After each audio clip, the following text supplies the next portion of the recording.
चलिए जी, अब तक हमने जीएसटी के बेसिक कॉन्सेप्ट से समझ लिए, है ना। और जीएसटी की टैक्स लायबिलिटी को कंप्यूट करना भी सीख लिया। जीएसटी की टैक्स लायबिलिटी को जब हमने कंप्यूट किया तो हमें समझ में आया कि इनपुट टैक्स क्रेडिट को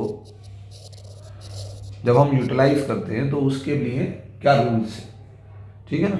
आईटीसी को पहले, आईजीएसटी को पहले, इनपुट आईजीएसटी को पहले, आईजीएसटी के आउटपुट से, फिर सीजीएसटी या फिर एसजीएसटी, किसी के भी आउटपुट से हम सेट ऑफ कर सकते हैं।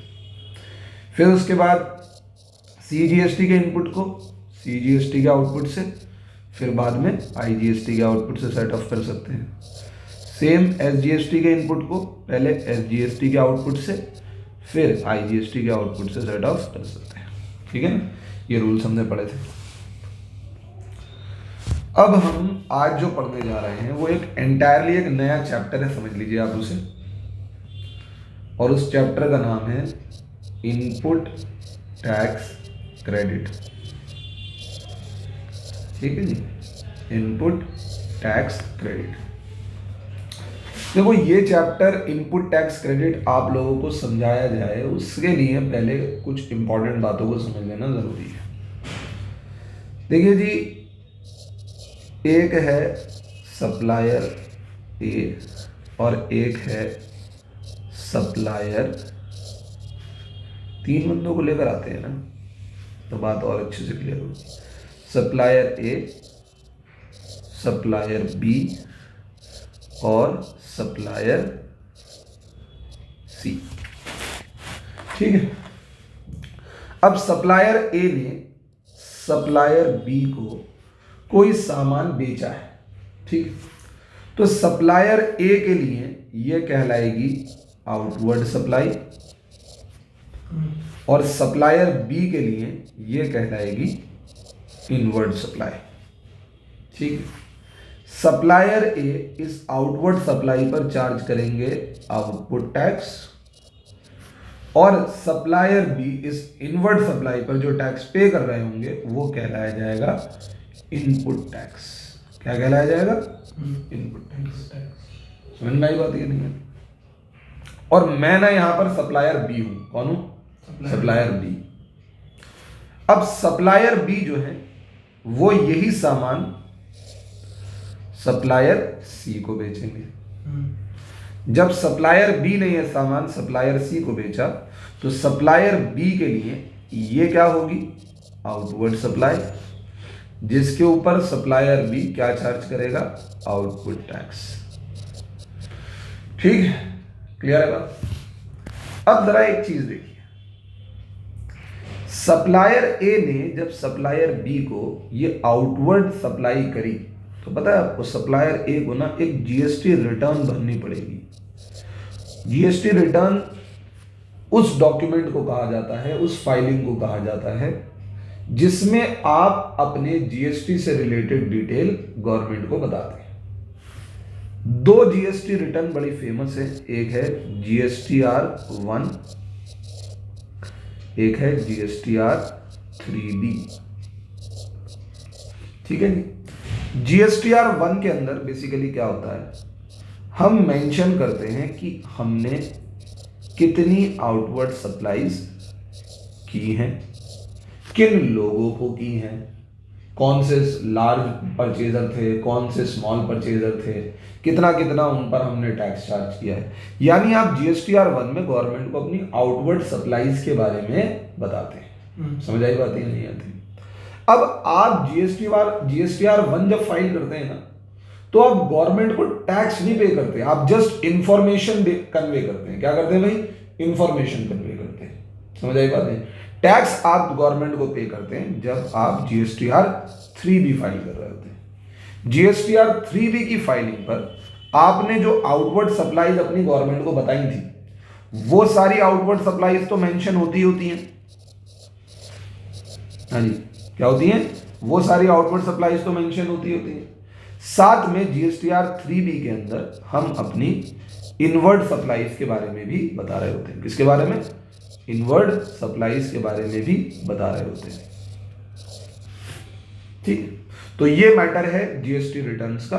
जीएसटी रिटर्न्स में एक होती है हमारी GSTR 1, जिसमें हम गवर्नमेंट को सिर्फ अपनी आउटवर्ड सप्लाईज के बारे में डिटेल कन्वे करते हैं, और एक होती है हमारी GSTR 3B। देखो और भी जीएसटी रिटर्न्स है, मैं अभी मेन बता रहा हूं जिनका लेना देना डायरेक्ट आपके टैक्सेशन से है। GSTR 1 में हम अपनी आउटवर्ड सप्लाईज बताते हैं गवर्नमेंट को, और ये बताते हैं कि ये आउटवर्ड सप्लाईज कौन कौन सी हैं, और GSTR 3B के अंदर हम अपनी आउटवर्ड सप्लाईज के साथ साथ इनवर्ड सप्लाईज के बारे में भी बताते हैं। चलो अब जरा देखो, जो ये GSTR 1 के टाइम पर जब आप अपनी आउटवर्ड सप्लाईज बता रहे होते हैं ना, तो उस आउटवर्ड सप्लाईज को ना आप रखते हैं हमेशा डिटेल्ड। क्या रखते हैं? डिटेल्ड होती है, डिटेल्ड। डिटेल्ड कहने से मतलब ये है कि आप एवरी इनवॉइस इंफॉर्मेशन दे रहे होते हैं, हर एक इनवॉइस की इंफॉर्मेशन। यानी ऐसा नहीं कि मैंने 5 लाख की सेल करी, इस पर इतना इतना जीएसटी लिया, बस खत्म हो गई बात। अगर 5 लाख की सेल करी है ना, तो 5 लाख की सेल कितने लोगों को करी है, कितनी पार्टीज को करी है, जिन पार्टीज को करी है उसमें कितने कितने का एक इनवॉइस है, यानी हर एक इंफॉर्मेशन जाती है। फॉर एग्जांपल मान लीजिए आपने 5 लाख की सेल करी है ना, तो 5 लाख की सेल आप बताएंगे कि मैंने ये 5 लाख की सेल जो महीने में करी है, उसमें 2.5 लाख की सेल पार्टी ए को करी, 1 लाख की सेल पार्टी डी को करी। समझ आई बात? या नहीं आती? 50,000 की सेल पार्टी सी को करी, 1 लाख की सेल पार्टी डी को करी। ठीक है ना? और फिर ये भी बताते हैं कि जो 2.5 लाख की सेल हमने करी है ना, इस 2.5 लाख की सेल में मैंने ना 4 इनवॉइस इशू करे थे, इनवॉइस 1, इनवॉइस 2, इनवॉइस 3, इनवॉइस 4। समझ आई बात या नहीं आती? और एक इनवॉइस 1 लाख का था, एक इनवॉइस 60,000 का था, एक इनवॉइस 40,000 का था, एक इनवॉइस 50,000 का था। समझ आई बात? नहीं? और ये जो पार्टी ए है, इस पार्टी ए की पूरी इंफॉर्मेशन हम देते हैं कि ये पार्टी ए का जीएसटी नंबर क्या है, और अगर रजिस्टर्ड है तो जिसका जीएसटी नंबर दोगे, इसकी पूरी डिटेल आप बताएंगे। यानी जिसको सेल करी उसको कितने कितने इनवॉइस इशू किए, हर एक इनवॉइस का अलग इंडिविजुअल नंबर, और तो और उस पार्टी की पूरी कंप्लीट डिटेल। यानी इतनी ज्यादा डिटेल्ड होती है क्या हमारी GSTR 1। GSTR 1 इतनी ज्यादा डिटेल्ड होती है कि जितनी भी बड़ी ऑर्गेनाइजेशंस है ना, जिन्होंने बड़े बड़े क्या नाम है, जिनके टर्नओवर होते हैं करोड़ों के अंदर, हजारों करोड़ों टर्नओवर होते हैं, उनकी डिटेल्स को तो आप बेसिकली क्या नहीं कर सकते, GSTR 1 में मैनुअली डाल भी नहीं सकते। समझे? आपको इंटरनेट की ऐसी यूटिलिटीज की जरूरत पड़ जाती है, ऐसे सॉफ्टवेयर की जरूरत पड़ जाती है कि जो काम टेक्निकली खुद कर दे, मैनुअली तो आप ये काम कर ही नहीं सकते। GSTR 1 की फाइलिंग, हाँ वो जो छोटे मोटे डीलर हैं जिनकी महीने में 2-4 ही सेल के बिल कट रहे हैं, तो उनकी तो आप अपने ऐसे मैनुअली भी डाल सकते हैं। लेकिन मैं आपको बता रहा हूँ GSTR 1 बहुत ज्यादा डिटेल्ड होती है। समझ आई बात? नहीं? अब GSTR 1 की डिटेल होने का है ना अपना एक रीजन है, अपना एक स्पेसिफिक पर्पस है। GSTR 1 का डिटेल्ड होने का रीजन ये है कि जिसको आपने सामान बेचा है ना, जिस बंदे को आपने क्या किया है, सामान बेचा है, वो ना अपनी GSTR 3B फाइल करेगा। क्या करेगा? GSTR 3B फाइल करेगा।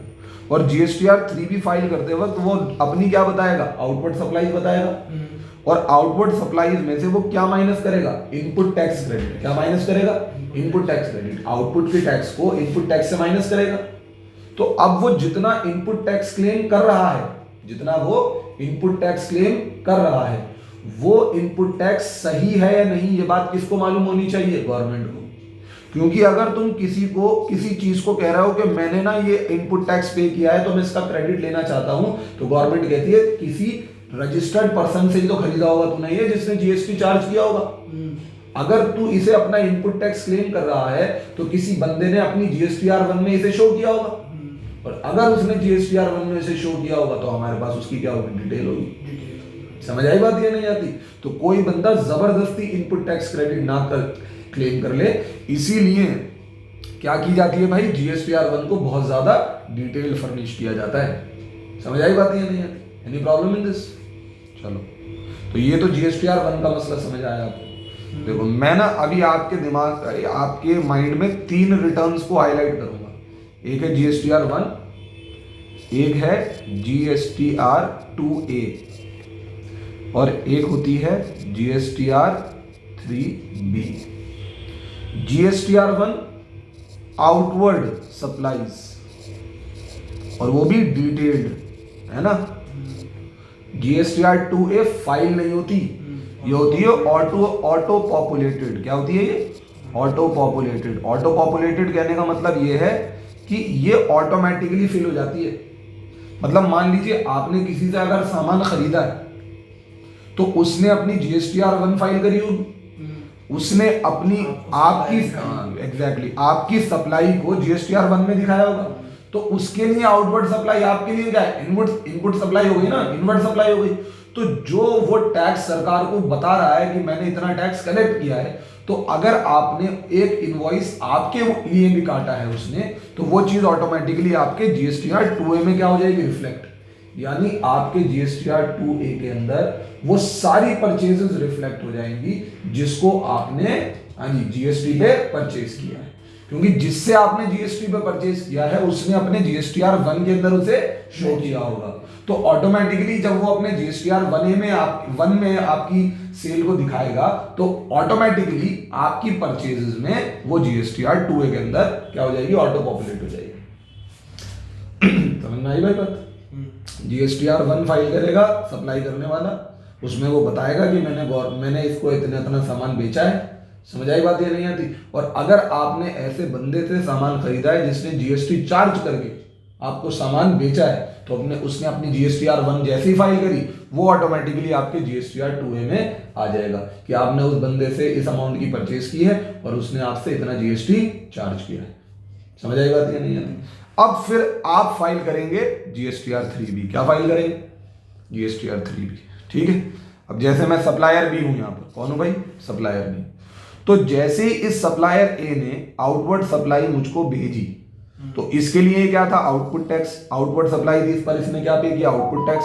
और इस चीज को इसने कहां शो कर दिया? GSTR 1 में। कहां शो कर दिया भाई?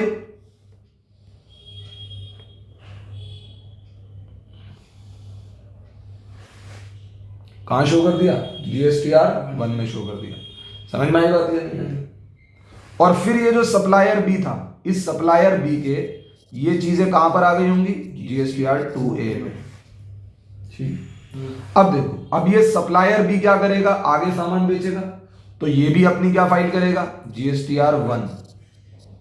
GSTR 1 इसने GSTR 1 फाइल करी और अपनी क्या डिटेल दे दी? आउटवर्ड सप्लाई की डिटेल दे दी। समझ आई बात? ये नहीं आती। लेकिन GSTR 1 फाइल करते वक्त इसने सिर्फ और सिर्फ आउटवर्ड सप्लाई की डिटेल दी है, टैक्स पे नहीं किया।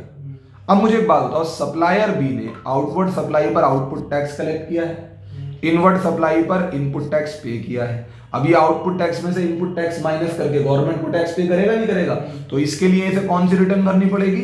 GSTR 3B फाइल करनी पड़ेगी। अब GSTR 3B ना डिटेल्ड नहीं होती बहुत ज्यादा, इनवॉइस के डिटेल नहीं होती। आपने डिटेल तो कब दे दी? अपनी आउटवर्ड सप्लाई में दे दी। अब GSTR 3B करते वक्त आप अपनी क्या बता दीजिए? मोटी मोटी बता दीजिए कि आपका आउटपुट टैक्स कितना है और आपका इनपुट टैक्स कितना है। आउटपुट टैक्स तो आप अपने GSTR 1 में डिटेल बता ही चुके हैं, और इनपुट टैक्स की डिटेल गवर्नमेंट के पास ऑलरेडी है, क्योंकि दूसरे की आउटवर्ड सप्लाई आपकी इनवर्ड सप्लाई। समझ आई बात? तो आप ये मत समझिए कि आपको इनपुट टैक्स की डिटेल्ड इंफॉर्मेशन देनी है, क्योंकि इनपुट टैक्स की डिटेल्ड इंफॉर्मेशन गवर्नमेंट को ऑलरेडी मिल रही है। क्योंकि जब कोई दूसरा बंदा अपना GSTR 1 क्या करेगा? गवर्नमेंट को फाइल करेगा, तो वो आपके लिए इनपुट टैक्स बन रहा है ना, क्योंकि आप उससे परचेस कर रहे हो, तो आपके इनपुट की प्रॉपर डिटेल गवर्नमेंट के पास पहले से मौजूद है। समझ आई बात? या नहीं आती? तो आप आउटपुट टैक्स में से क्या माइनस करेंगे? Input tax. और GSTR 3B के थ्रू आप अपना क्या करेंगे? गवर्नमेंट को टैक्स जमा करेंगे। समझ में आती है बात? ये नहीं आती? तो बेसिकली अगर मैं सप्लायर बी हूं, तो मैंने अपनी आउटवर्ड सप्लाई किसमें बताई? GSTR 1 में। अब जैसे मैंने अपनी आउटवर्ड सप्लाई की डिटेल इंफॉर्मेशन GSTR 1 में दी, तो मुझको जिसने सामान बेचा होगा उन्होंने भी तो अपनी GSTR 1 फाइल करी होगी। तो मैंने जो सामान परचेज किया है और उस पर जो इनपुट टैक्स पे किया है उसकी इंफॉर्मेशन गवर्नमेंट के पास पहले से है, और वो चीज मेरे कहाँ रिफ्लेक्ट कर रही होगी, जीएसटीआर 2A में। समझ आई? अभी तक गवर्नमेंट के पास सिर्फ इंफॉर्मेशन जा रही है। समझ आई बात? गवर्नमेंट के पास जीएसटीआर, जैसे मैं जीएसटीआर 1 फाइल कर रहा हूं, दूसरे भी जीएसटीआर 1 फाइल कर रहे हैं, तो गवर्नमेंट के पास ये पता लग गया कि मिस्टर बी ने कितने कितने की आउटपुट सप्लाई और कितना कितना टैक्स कलेक्ट किया है, और गवर्नमेंट को ये भी पता लग गया दूसरों के जीएसटीआर 1 फाइल करने से कि मिस्टर बी के पास कितना कितना इनपुट टैक्स मौजूद है। लेकिन गवर्नमेंट के पास अभी तक कोई टैक्स पहुंचा नहीं है। थोड़े टाइम बाद जीएसटीआर 3B फाइल होगी, जिसमें मैं गवर्नमेंट को बताऊंगा मेरा इतना आउटपुट टैक्स है, जो कि मैं आपको जीएसटीआर 1 के टाइम पर बता ही चुका हूं, मेरा इतना इनपुट टैक्स है, जो कि आपको ऑलरेडी मेरे जीएसटीआर 2A में मालूम ही है, और इसके ऊपर इतना नेट टैक्स बनता है, और मैं आपको ये टैक्स लायबिलिटी पे कर रहा हूं। और ये टैक्स पे किसके थ्रू किया जाता है, किस टाइम किया जाता है, जब आप जीएसटीआर 3B फाइल कर रहे थे। समझ आई बात? ये नहीं है। तो ये कहानी है रिटर्न्स की। अभी रिटर्न्स का एक अलग से चैप्टर आने वाला है, लेकिन ये बातें आपके दिमाग में बेसिक बातों का पता होना जरूरी है। समझ में आई बात? ये नहीं आती? चलिए जी, अब हम अपना चैप्टर मेन पढ़ना स्टार्ट करते हैं। चैप्टर जो है हमारा वो है इनपुट टैक्स क्रेडिट को लेकर है। देखो, हम इनपुट टैक्स क्रेडिट का मतलब ऑलरेडी जानते हैं, यानी जब आप इनपुट टैक्स को यूटिलाइज करते हो, क्या करते हो, यूटिलाइज किसके अगेंस्ट, आउटपुट टैक्स के अगेंस्ट, उसी को क्या कहा जाता है, इनपुट टैक्स क्रेडिट कहा जाता है। समझ आई बात? या नहीं? देखो, आपने कोई सामान परचेज किया, आपने एंट्री क्या डाली, परचेज अकाउंट डेबिट, साथ में आपने और क्या पे किया, जीएसटी, तो आप क्या लिखते हैं, इनपुट जीएसटी, ठीक है, और आपने क्रेडिटर को क्रेडिट कर दिया, ठीक है ना। सामान मान लो 100 रुपए का था, 10 रुपए उस पर जीएसटी हो गया, क्रेडिटर को आपने 110 रुपए से क्रेडिट कर दिया। अब ऐसे ही आपने सामान बेचा भी है, तो जब आप सामान बेचते हो तो पैसा किससे लेना होता है, डेटर से, तो आप डेटर अकाउंट को डेबिट करते हो, है ना। मान लो 200 रुपए में यह सामान बेचा, अब डेटर से, 200 यहां भी नहीं लिख रहा मैं, अब डेटर को आपको, एक तो आपने सेल्स को क्रेडिट किया, सेल्स आपकी इनकम है 200 रुपए, लेकिन आपको डेटर से सिर्फ सेल्स का पैसा नहीं लेना, आउटपुट टैक्स का पैसा भी लेना है, क्योंकि आउटपुट टैक्स आपको गवर्नमेंट को जमा करना है, तो ये आपकी क्या है, लायबिलिटी, और ये दोनों पैसा आप किससे मांगोगे, डेटर से। समझ आई बात? नहीं?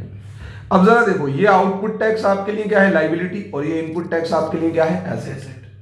जब आप आउटपुट टैक्स गवर्नमेंट को पे करने जाते हो, यानी 20 रुपए का, तो आप करोगे आउटपुट टैक्स को डेबिट करोगे 20 को, और आप पेमेंट करने जाओगे टू बैंक से पेमेंट करोगे, क्योंकि आपने कस्टमर से कलेक्ट किया है ना, लेकिन आप पूरे 20 रुपए पे नहीं करोगे। ये जो इनपुट जीएसटी आप पे कर आए हो, इस इनपुट जीएसटी को आप माइनस करोगे 10 रुपए, और बाकी का आप गवर्नमेंट को पे करोगे। यानी ये जो इनपुट टैक्स है, इनपुट टैक्स आपने इसको यूटिलाइज किया, यानी इनपुट टैक्स को क्रेडिट किया, कब, जब आप आउटपुट टैक्स को पे कर रहे थे। पूरा बैंक आपने क्रेडिट नहीं किया, यानी बैंक को पूरे अमाउंट से क्रेडिट नहीं किया जितने से आपको ये लायबिलिटी पे करनी थी, आपने बैंक को क्रेडिट किया कितने अमाउंट से, इनपुट टैक्स को माइनस करने के बाद। यानी जब आप इनपुट टैक्स को क्रेडिट कर रहे होते हो आउटपुट टैक्स पे करते वक्त, इसीलिए इसका नाम क्या पड़ा, इनपुट टैक्स क्रेडिट। समझ आई बात? या नहीं आती? और एक तरीके से इसको सरल भाषा में समझा जाए तो जब आप आउटपुट टैक्स को पे कर रहे हैं तो आप इनपुट टैक्स को यूटिलाइज करते हैं। क्या करते हैं? यूटिलाइज। और पूरी पेमेंट नहीं करते, क्योंकि ऑलरेडी वो पेमेंट आप कर चुके हैं। समझ आई बात या नहीं आती? तो उसी को इनपुट टैक्स क्रेडिट कहा जाता है। ठीक, चलिए अब इनपुट टैक्स क्रेडिट लेने के हम कुछ एलिजिबिलिटी पढ़ते हैं। क्या पढ़ते हैं भाई? Eligibility and conditions for taking input tax credit. ठीक है, सबसे पहली चीज देखिए, आप ऐसे सप्लायर होने चाहिए जो एक रजिस्टर्ड पर्सन है। क्या है भाई? Supplier is a registered person. अगर आप रजिस्टर्ड पर्सन नहीं है ना, देखो मैं पहले बता देता हूं, ये ना हम सेक्शन 16 पढ़ रहे हैं और ये सेक्शन 16 का कौन सा सेक्शन है? सब सेक्शन 1 है। सब सेक्शन 1, देखो ये जो सेक्शन 16 है, ये सेक्शन 16 आप पढ़ेंगे किससे रिलेटेड? इनपुट टैक्स क्रेडिट को कैसे, क्या कंडीशंस हैं कि एक आदमी जब अपनी परचेज पर इनपुट टैक्स पे कर आता है तो उसे इनपुट टैक्स क्रेडिट कब मिलेगा और कैसे मिलेगा। समझ आई बात? ये नहीं आती?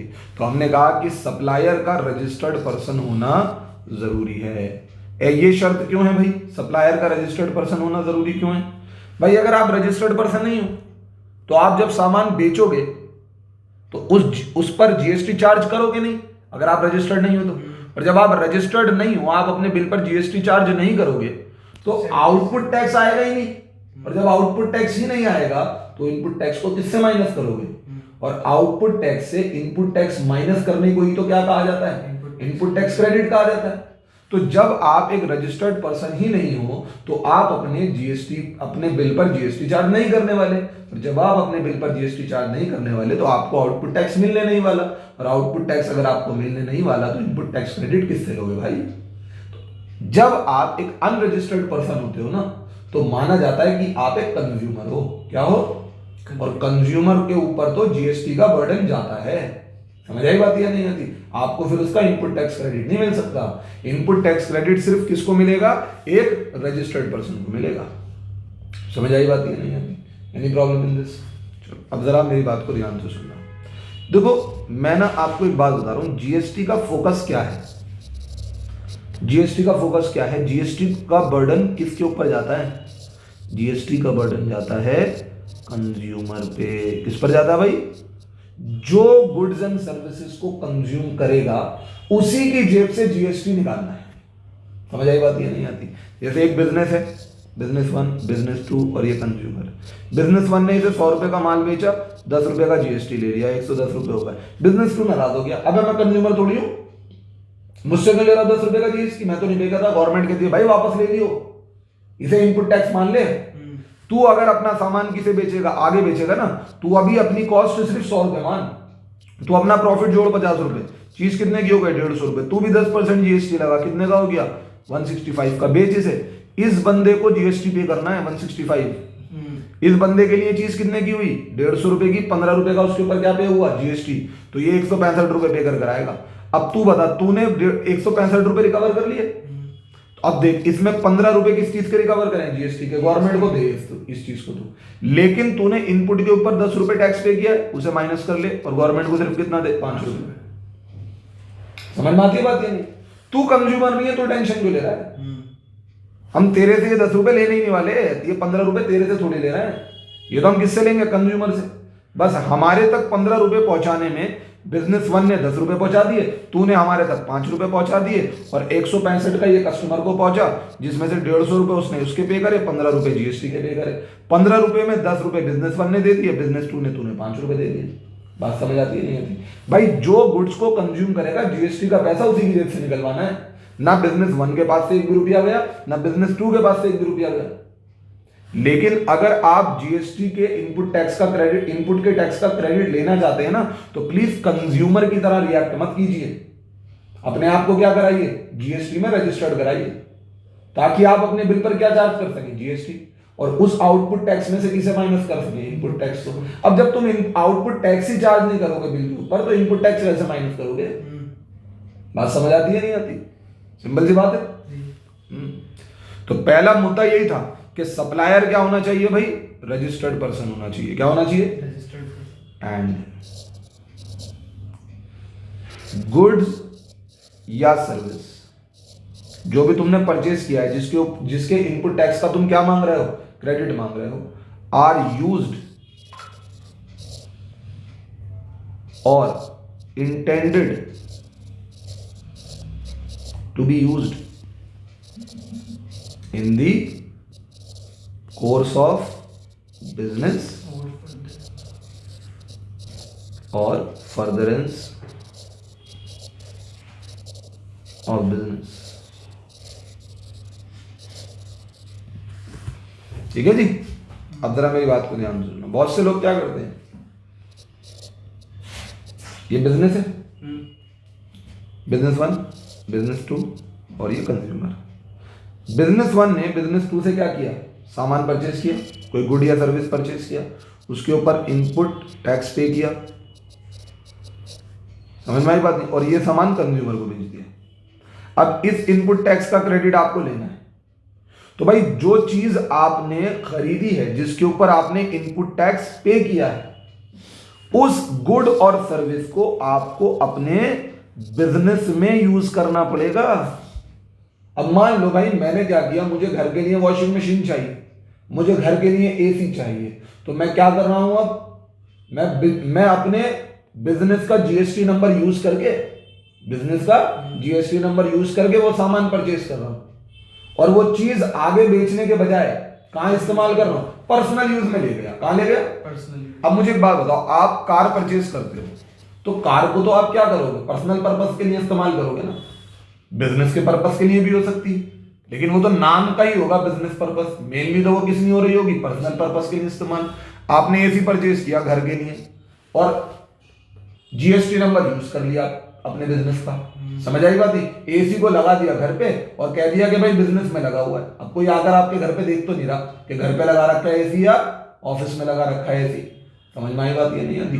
तो लोग अपने पर्सनल गुड्स और सर्विसेज भी किस नाम से लेने लग गए भाई, जीएसटी लगाकर, मतलब जीएसटी का नंबर लगाकर लेने लग गए, समझ आई बात, ये नहीं आती। तो लोगों ने क्या किया, अपने पर्सनल पर्पस के लिए भी जो चीजें खरीद रहे थे वो जीएसटी नंबर से खरीदने लग गए, ताकि उसके इनपुट टैक्स का क्या ले लेंगे, क्रेडिट, क्योंकि हम बिजनेस तो करते ही हैं, सेल तो होती है, वहां पे सेल पर जीएसटी आता तो है ही, तो पर्सनल पर्पस की भी कुछ चीजें ले लो, उसे भी जीएसटी नंबर पर ले लो, समझ आई बात, ये नहीं, और जो आउटपुट टैक्स होगा उसे कहीं ना कहीं एडजस्ट कर लेंगे, फायदा डबल हो गया, हाँ वहां से एक्स्ट्रा पैसा नहीं देना, बिल्कुल। अब ये सारी चीजें जो होने लगी तो गवर्नमेंट ने लॉ में लिखा, देख भाई बात सुन, जो गुड और सर्विस तुम यूज कर रहे हो ना, या जिसे इंटेंड है तुम्हारे को यूज करने की, तो उसे बिजनेस के पर्पस में यूज करना। अगर तुमने उसे बिजनेस के पर्पस के बजाय पर्सनल पर्पस के लिए इस्तेमाल किया और ये बात गवर्नमेंट को पता लग गई, तो सारा इनपुट टैक्स क्रेडिट दिलवा देना तुम्हें इकट्ठा। तो दो शर्तें हैं सबसेक्शन 1 के अकॉर्डिंग, सप्लायर का रजिस्टर्ड होना जरूरी है, और जो भी सामान खरीद रहे हो उसको बिजनेस के पर्पस के लिए ही इस्तेमाल करो। अब जैसे आप कोई गुड्स खरीदते हो और उसी गुड को मैन्युफैक्चर करके आगे बेच देते हो, तो इसका मतलब क्या हुआ कि आपने उस गुड को बिजनेस में यूज किया। लेकिन अगर आप एयर कंडीशन ऑफिस में लगाते हो तो उसे कहा जाता है फर्दरेंस ऑफ बिजनेस, बिजनेस के लिए, बिजनेस की दूसरी चीजों के लिए भी कोई सामान अगर आप खरीद रहे हैं तो उसका भी इनपुट टैक्स क्रेडिट आपको मिल सकता है, समझ आई बात, ये नहीं आती। लेकिन अगर किसी चीज को पर्सनल पर्पस के लिए आप इस्तेमाल कर रहे हैं तो फिर उसका इनपुट टैक्स क्रेडिट आपको नहीं मिलेगा। तो सबसेक्शन 1 दो ही चीजों पर फोकस कर रहा था। पहली कौन सी चीज पर फोकस किया कि आप एक रजिस्टर्ड पर्सन होने जरूरी है, दूसरी चीज आप जो भी गुड या सर्विस परचेज कर रहे हैं उसको आप या तो बिजनेस पर्पस के लिए यूज कीजिए या फिर उसकी इंटेंशन ये हो कि आप उसको फर्दरेंस ऑफ बिजनेस में इस्तेमाल करें। समझ आई बात, ये नहीं आती। Any problem in this? Subsection 1 की बातें क्लियर है? चलिए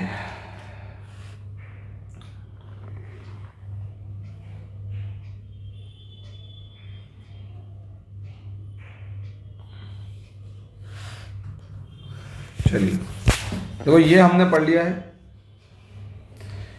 input tax credit shall be allowed if the supplier is a registered person, और दूसरी चीज द सप्लाई ऑफ गुड्स और सर्विसेज आर यूज्ड और intended to be used in the course of the business, यानी आप जो रॉ मटेरियल या goods खरीद रहे हो उसी को आप आगे बेच रहे हो, या फिर फर्दरेंस ऑफ बिजनेस, आप कोई ऐसी चीज खरीद रहे हो जिसको डायरेक्टली बिजनेस में बेचा तो नहीं जा रहा लेकिन उसका बिजनेस में इस्तेमाल हो रहा है। समझ आई बात, ये नहीं आती।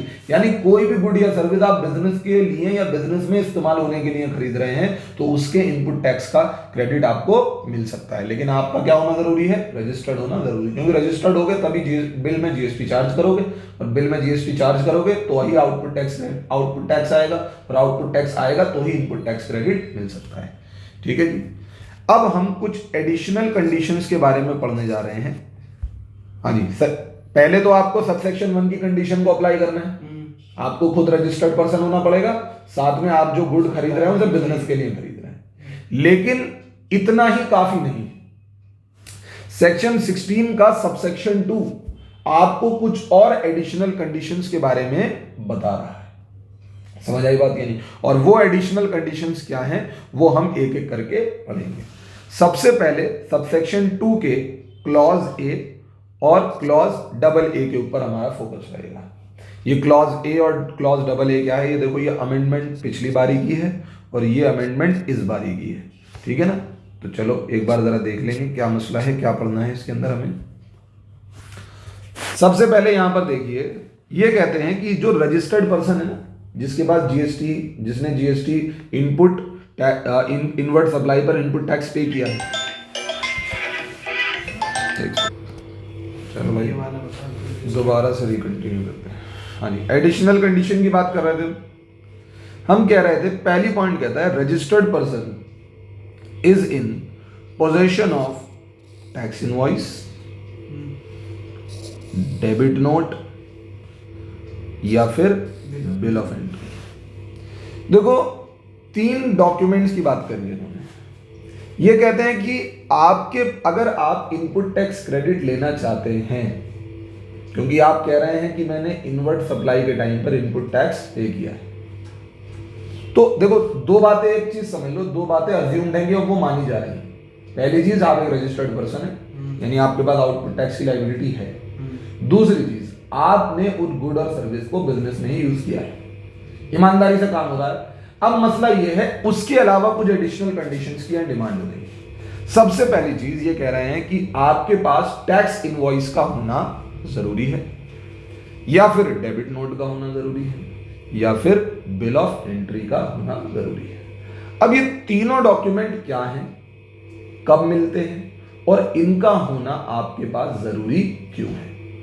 देखिए, पहले मैं इन तीनों डॉक्यूमेंट्स के बारे में बता दूं कि इन तीनों डॉक्यूमेंट्स के का होना हमारे पास जरूरी क्यों है और ये तीनों डॉक्यूमेंट हमें किन किन सिचुएशंस में मिलते हैं। देखो, ऐसा है कि एक नॉर्मल मिस्टर ए है, मिस्टर बी है, इन्होंने आपको सामान बेचा है, सप्लाई किया है, ठीक है, और आपने इनसे परचेज किया है, ठीक है जी। अब आपने परचेज किया है तो इन्होंने सप्लाई के टाइम पर एक इनवॉइस इशू किया होगा। क्या इशू किया होगा? इनवॉइस, जिस पर इन्होंने सेल प्राइस, ट्रांजैक्शन वैल्यू लिखी होगी, साथ में जीएसटी चार्ज किया होगा और ये बिल आपको दिया होगा। तो अब बीइंग अ परचेजर आपके पास ये इनवॉइस का होना जरूरी है, क्योंकि ये सबूत है ना कि आप देखो, जो मैं इनपुट टैक्स क्रेडिट मांग रहा हूं वो इनपुट टैक्स क्रेडिट फालतू में नहीं मांग रहा भाई। मैंने सामान परचेज किया है और उसके ऊपर इनपुट टैक्स पे किया है, तो मुझे इनपुट के टैक्स का क्रेडिट चाहिए। सर फिर ये तो इनवॉइस हो गया, लेकिन डेबिट नोट की सिचुएशन में देखो, मैं आपको एक बात बता दूं। मान लेते हैं आप एक मिस्टर ए हैं, आप मिस्टर ए पर आपने मिस्टर बी को कुछ सामान बेचा था, तो वो आपकी क्या थी? आउटपुट सप्लाई, ठीक है, क्या थी आपकी? Output supply. तो आपने उसके ऊपर क्या कलेक्ट किया होगा? Output tax. क्या कलेक्ट किया होगा? आपने पहले इस डिटेल को जीएसटीआर 1 में मेंशन किया, जीएसटीआर 1 में मेंशन किया, और फिर जीएसटीआर 3 भी फाइल करते वक्त आपने इस आउटपुट टैक्स को पे भी कर दिया। बताइए, बात समझ आती है नहीं आती? अब क्या होता है कि नेक्स्ट मंथ ये मिस्टर बी जो है आपको आपका सामान रिटर्न कर देते हैं। क्या कर देते हैं? रिटर्न। और आपके हाथ में पेमेंट के बजाय थमा देते हैं डेबिट नोट। क्या थमा देते हैं? पेमेंट तो की नहीं इन्होंने, और आपको क्या थमा दिया? Debit note. कि आप मेरे क्रेडिटर थे, मैं आपको आपका सामान वापस कर रहा हूं, तो मैं आपके क्रेडिट बैलेंस को क्या कर रहा हूं? अपने अकाउंट, अपने पास डेबिट कर रहा हूं। तो मैं आपको पेमेंट के लिए डॉक्यूमेंट के नाम पर चेक तो दे नहीं रहा पेमेंट का, बल्कि क्या दे रहा हूं? Debit note. और ये डेबिट नोट आपके पास जो आया है, अब आप क्या कहेंगे? यार पेमेंट क्या आ गई है? वापस आ गई है। तो आपके पास ये डेबिट नोट आ जाएगा कि आपका सामान आपको रिटर्न कर दिया गया है। समझ आई बात? सेल ही नहीं हुई, लेकिन आपने पिछले महीने उसे अपनी आउटपुट सप्लाई दिखा दिया, उसके ऊपर आउटपुट टैक्स लीजिएगा, जीएसटी भी पे कर दिया गवर्नमेंट को, तो आप गवर्नमेंट से क्या मांगेंगे? रिफंड वापस करो भाई, सेल ही नहीं हुई, पैसा मैंने तुम्हें दे दिया। तो गवर्नमेंट कहती है कोई बात नहीं, आप इस बार क्या करना, जो इस बारी की आपकी जो आउटपुट सप्लाई होंगी ना, उसमें से इसको माइनस कर लेना एज एन आईटीसी। समझ आई बात या नहीं आती? लेकिन इस चीज की गवाही के लिए आपके पास क्या होना जरूरी है? आपके पास एक प्रूफ होना जरूरी है ना कि हाँ जी मैंने सामान दिया था, मेरे पास वापस आ गया, तो मुझको अपना अब इनपुट टैक्स क्रेडिट चाहिए। बात समझ आई या नहीं? तीसरा सिनेरियो, बिल ऑफ एंट्री क्या है? देखो ऐसा होता है कि आप ना इंडिया से बाहर से सामान क्या कर रहे हैं? इंपोर्ट। क्या कर रहे हैं? इंपोर्ट। अब जो पार्टी आपको इंपोर्ट कर रही है वो जीएसटी वीएसटी तो तुमसे ले नहीं रही, लेकिन जब आप माल क्लियर करा रहे थे कहां से? कस्टम पोर्ट से। कहां से क्लियर करा रहे थे? कस्टम पोर्ट से। तो कस्टम पोर्ट से सामान क्लियर कराते वक्त आपको क्या पे करना पड़ा उस टाइम पर? आईजीएसटी। यानी इस बार आप आईजीएसटी किसी ऐसे बंदे को पे कर नहीं आ रहा है जिसने आपने जीएसटी कलेक्ट किया। इस बार आप परचेज के टाइम पर आईजीएसटी डायरेक्टली किसे पे करा रहे हैं? गवर्नमेंट को। समझ आई बात या नहीं आती? किसी थर्ड पर्सन को पे कर नहीं आ रहा, आप डायरेक्टली आईजीएसटी किसे पे करा रहे हो? क्योंकि इंपोर्ट ड्यूटी गवर्नमेंट आपसे डायरेक्टली खुद ले लेती है। समझ आई बात या नहीं? तो आप कस्टम पोर्ट पर आईजीएसटी किसे पे करा रहे हैं? डायरेक्टली गवर्नमेंट को। अब आप इसे आगे सेल करते हैं, सेल को आपकी आउटपुट सप्लाई होती है, आउटपुट सप्लाई पर आप आउटपुट टैक्स कलेक्ट करते हैं। अब वो जो आउटपुट टैक्स आपने कलेक्ट किया उसमें से इस आईजीएसटी को आप माइनस करना चाहते हैं, क्योंकि आपने गवर्नमेंट को पे कर दिया इंपोर्ट के टाइम पर। अब गवर्नमेंट आपसे इसका प्रूफ क्या मांगेगी कि जब कस्टम, आप ये कह रहे हो कि मैं कस्टम से माल क्लियर करा कर लाया हूं, तो आपके पास प्रूफ के नाम पर क्या होना चाहिए? Bill of entry. Bill of entry एक ऐसा डॉक्यूमेंट है जो इस बात की गवाही देता है कि हाँ जी आपने इस सामान को इंपोर्ट किया है। तो इसी वजह से यहां पर इन तीनों डॉक्यूमेंट का जिक्र किया गया है कि अगर आप इनपुट टैक्स क्रेडिट चाहते हैं तो आपके पास या तो इनवॉइस हो, अगर नॉर्मल सेल की बात है, अगर सेल रिटर्न हुई है तो आपके पास डेबिट नोट हो, और अगर आपने इंपोर्ट किया है तो आपके पास बिल ऑफ एंट्री। देखिए, registered person is in the possession of tax invoice, debit note या बिल ऑफ एंट्री। समझ आई बात नहीं? और अदर सच डॉक्यूमेंट। अब वो जो डॉक्यूमेंट आपके पास है उसके ऊपर सारी इंफॉर्मेशन का होना जरूरी है, जैसे आपने कितना टैक्स पे किया, कितने का सामान खरीदा, सारी चीज जिस पार्टी से खरीदा उसका जीएसटी नंबर, फलाना ढिमकाना, सारी चीजें उस पर मेंशन होनी चाहिए। देखो ये जो अब डबल ए क्लॉज जो है ना इस सबसेक्शन का, ये लास्ट बजट के अंदर अमेंडमेंट आई थी। ये अमेंडमेंट क्या है मैं आपको बता देता हूं। ये कहते हैं कि the details of the invoice और डेबिट नोट, जिसकी बात हमने क्लॉज ए में करी है, इनवॉइस या फिर डेबिट नोट, जिसकी बात आपने किस में करी है भाई? अब क्लॉज ए में। देखो यहां पर बिल ऑफ एंट्री की बात नहीं हो रही, यहां बात सिर्फ किसकी हो रही है? इनवॉइस और डेबिट नोट की।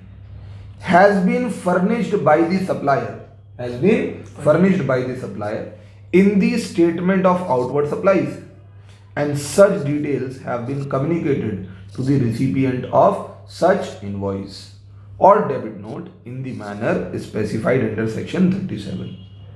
पहले मैं आपको बता देता हूं ये मैटर क्या है। देखो होता क्या है, अगर आप एक सप्लायर हैं और आपने किसी और को सामान सप्लाई किया है, तो ये आपकी एक आउटवर्ड सप्लाई है, तो आपको इस आउटवर्ड सप्लाई को कहां मेंशन करना पड़ता है? जीएसटीआर 1 में। अगर आप इसको अपने जीएसटीआर 1 में मेंशन नहीं करेंगे तो जिस बंदे ने आपसे ये परचेज किया है ना, वो बंदा एक तो उसने आपके आउटपुट टैक्स पे भी कर दिया, उसने इनपुट टैक्स पे भी कर दिया आपको, लेकिन अगर आपने इस आउटपुट सप्लाई को जीएसटीआर 1 में मेंशन नहीं किया तो फिर ये बेचारा गरीब जो है इनपुट टैक्स का क्रेडिट नहीं ले पाएगा। ये गवर्नमेंट ने जानबूझकर ये पॉइंट डाला है ताकि जिस बंदे से आप सामान खरीद रहे हैं ना, उससे आप कह दो भाई हो अपनी जीएसटीआर 1 में इसे क्या कर दे? मेंशन, मेरा नंबर, अमाउंट, टैक्स, जो भी तूने पे किया है, जो तूने मुझसे कलेक्ट किया ना, वो उसे अपने जीएसटीआर 1 के अंदर शो कर दे। अगर तुम इसे शो नहीं करोगे तो फिर मैं इसका क्या नहीं कर पाऊंगा, इनपुट टैक्स क्रेडिट नहीं ले पाऊंगा। यानी गवर्नमेंट इस बात पर क्या करवा रही है, फोकस करवा रही है कि आप जिससे भी सामान खरीद रहे हैं ना, वो इस बात को कहाँ मेंशन करे, जीएसटीआर में, क्योंकि गवर्नमेंट को सारी डिटेल चाहिए। ऐसे तो कोई भी नकली बिल बनाकर क्या कहेगा, देखो मैं तो जीएसटी पे करके आया हूं, नकली बिल बनवा लेगा। अगर तूने सच में किसी से जीएसटी में से सामान खरीदा है तो वो बिल असली होने की वैलिडिटी क्या है, कि उस बंदे ने इस चीज को अपने जीएसटीआर 1 में भी दिखाया। समझ आई बात है नहीं? तो पॉइंट ये जो है आपका, ये जो आपका जो क्लॉज है, सब क्लॉज डबल है, ये बेसिकली यही चाह रहा है कि जिस इनवॉइस और डेबिट नोट के बेसिस पर आप इनपुट टैक्स क्रेडिट ले रहे हो ना, उस चीज को आपके सप्लायर ने कहां मेंशन किया हो, अपने जीएसटीआर 1 में मेंशन किया हो। अदरवाइज आप उसका क्या नहीं ले पाएंगे, इनपुट टैक्स क्रेडिट नहीं ले पाएंगे। बात क्लियर होती है नहीं होती? Any problem in this? चलो अब हम सब क्लॉज बी की बात करते हैं। सब क्लॉज बी कहता है भाई देखो, कभी कभी ना ऐसा होता है कि इनवॉइस तो इशू हो रहा है कि मैंने किसी को सामान बेचा है, और खरीदने वाला कह रहा हाँ मैंने सामान खरीदा भी है, लेकिन एक्चुअल में ना गुड सेल हो रहा, ना एक्चुअल में गुड परचेज हो रहा। यानी फेक बिल्स, क्या बेटा, फेक बिल्स बहुत ज्यादा मार्केट के अंदर ट्रेंड में है।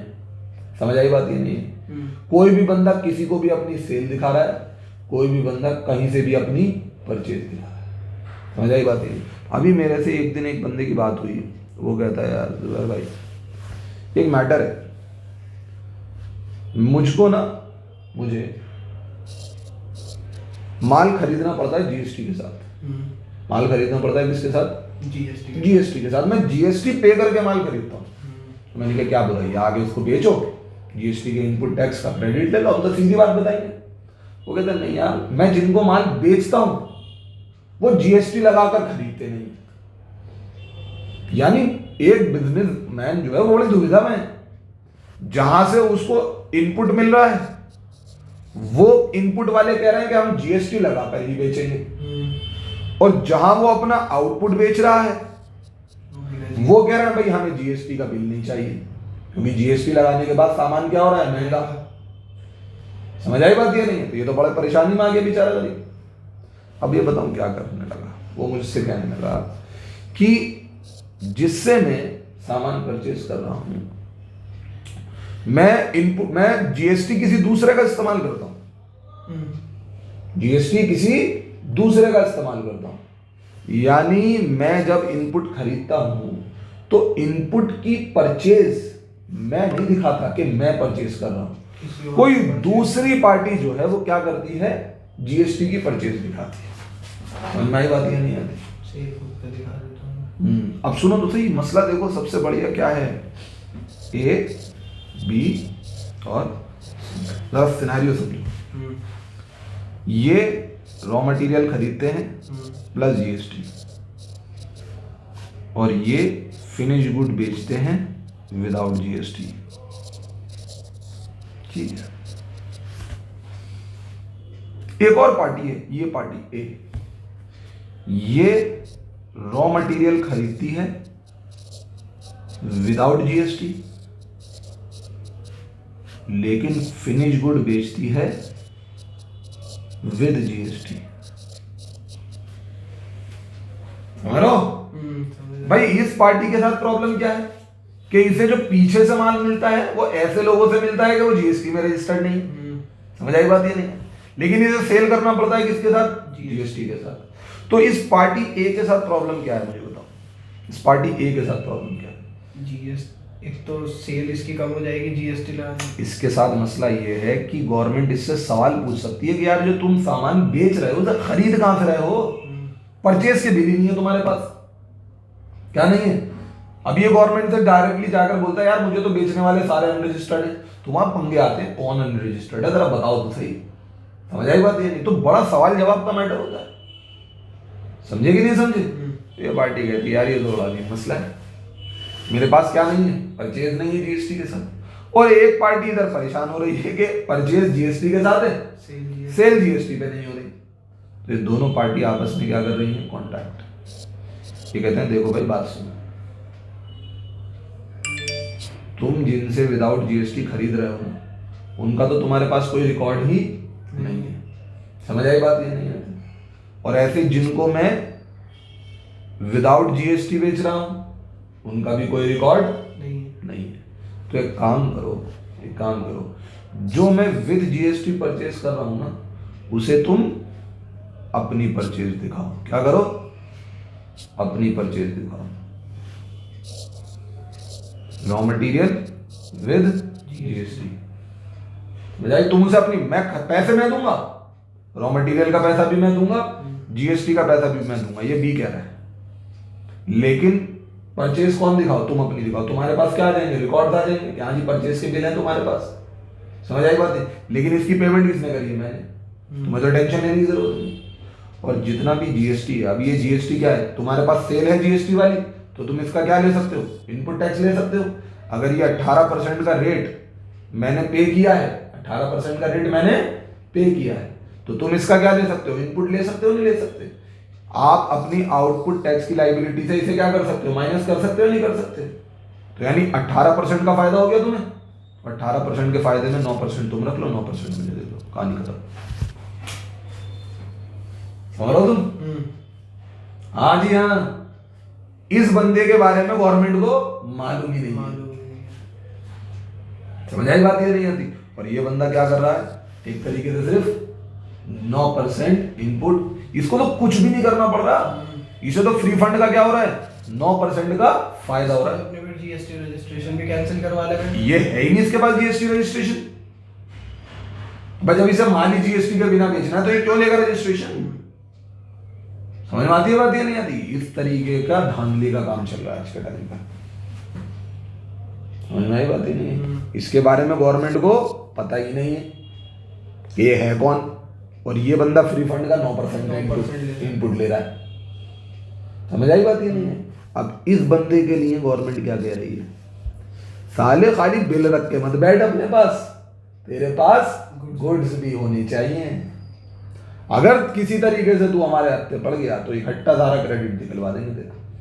समझ आई बात? ही इसी इन्हीं लोगों के लिए ये सेक्शन है बेटा, कि आपके पास registered person has received the good और सर्विसेज। समझ आई बात? ये नहीं आती? हाँ जी। अब इसके एक्सप्लेनेशन को ज्यादा पढ़ने की जरूरत नहीं है, आपको मेरी बात समझ में आ गई होगी। ठीक है ना?